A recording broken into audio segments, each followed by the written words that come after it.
Today, we're jumping into one of the most foundational and, let's be honest, traumatic stories in the entire book of Genesis. We're covering chapters 19 through 22. We're going to witness a city's total destruction, a family's tragic failure, a promise that took forever to arrive, and finally, the absolute ultimate test of faith.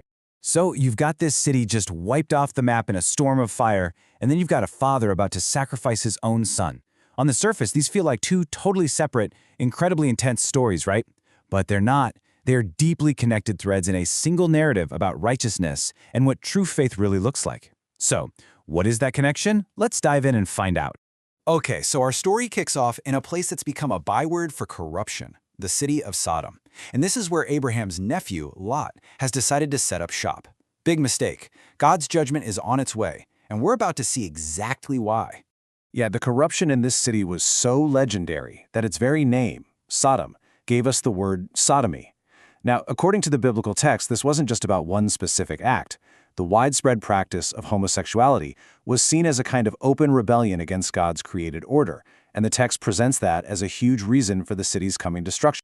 If you want a snapshot of just how far this city had fallen, look no further than this moment. A furious mob surrounds Lot's house, demanding he hand over his guests, who are actually angels.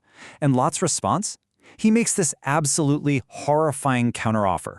I mean, it's a choice that shows you not just how depraved the mob was, but how twisted your own moral compass can get just by living in a place like that. And that corruption, it just completely poisons Lot's family. The consequences are devastating. His future sons-in-law, they literally laugh in his face when he warns them. His wife, she can't let go of the life she's leaving behind, looks back, and becomes a pillar of salt. And his daughters? Wow. They're so saturated in Sodom's culture that they end up resorting to incest with their own father just to carry on the family line.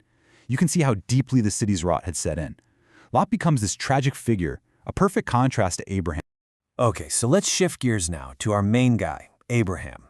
And it's really tempting to put him on a pedestal, to think of him as this perfect hero of faith. But that's not what the Bible does. It shows us someone far more relatable, a man of incredible faith who also had this one major recurring weakness.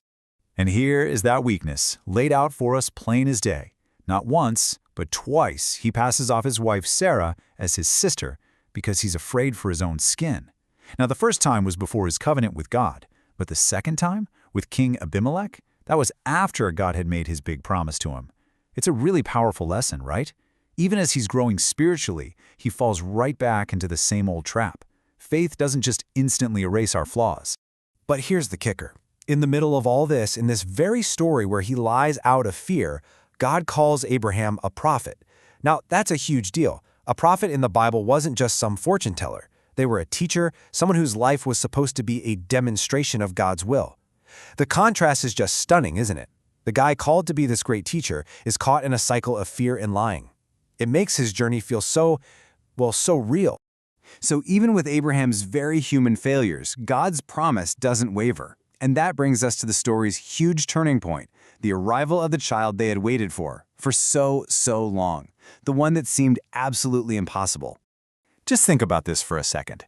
Abraham was 100 years old. Sarah was 90. I mean, they had waited for decades, long past the point where anyone could realistically hope to have a child. So Isaac's birth, it wasn't just a happy family event, it was a flat-out miracle. It was God making good on a divine promise that, by all human logic, was impossible.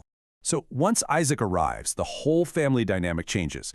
There's a big celebration when he's weaned, which was a huge deal back then. It meant he was likely going to survive. But Ishmael, who's now a teenager, mocks his little brother. This creates a really painful situation that leads to Hagar and Ishmael having to leave. God promises to take care of them.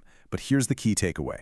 This event solidifies Isaac as the one and only heir of God's covenant. Everything, the entire promise, now rests on his shoulders. And this is where we reach the absolute climax of the story. Right when everything seems set, when the promise is finally real and tangible, God issues a command that seems to completely contradict everything he's ever promised. This is the ultimate test. And just look at how Abraham responds. There's no argument, no pleading.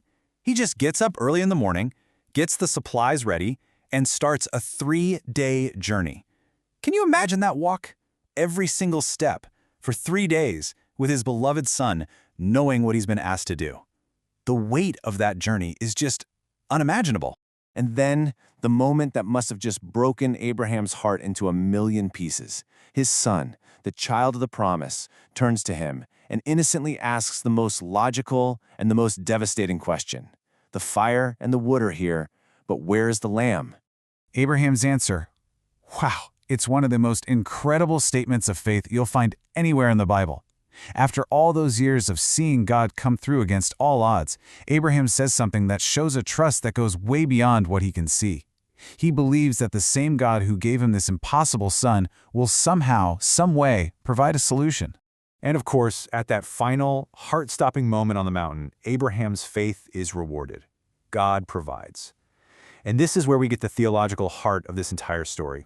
Literally, at the last second, God stops him and provides a ram caught in the bushes. And so Abraham names that place Jehovah Jireh. It means, the Lord will provide. Think about that. This isn't just some abstract name for God. It's a name born out of the most extreme test a person could possibly face. It's what Abraham learned about God's character on that mountain. And then the purpose of the whole ordeal is laid bare. The angel of the Lord says it plainly. God didn't actually want the sacrifice. He wanted to see the depth of Abraham's faith. And Abraham proved it. He proved he was willing to give his most precious thing, the promise itself, back to the God who gave it to him. He passed. So this brings us full circle. We started in the ashes of a city that rebelled against God. And we followed this flawed, very human man who learned what real faith looks like through failure and testing. The story says Abraham's actions proved that he feared God. But this wasn't about being scared of God. It was a reverence, a trust so deep that he obeyed even when it made zero sense. He trusted that God would provide the lamb.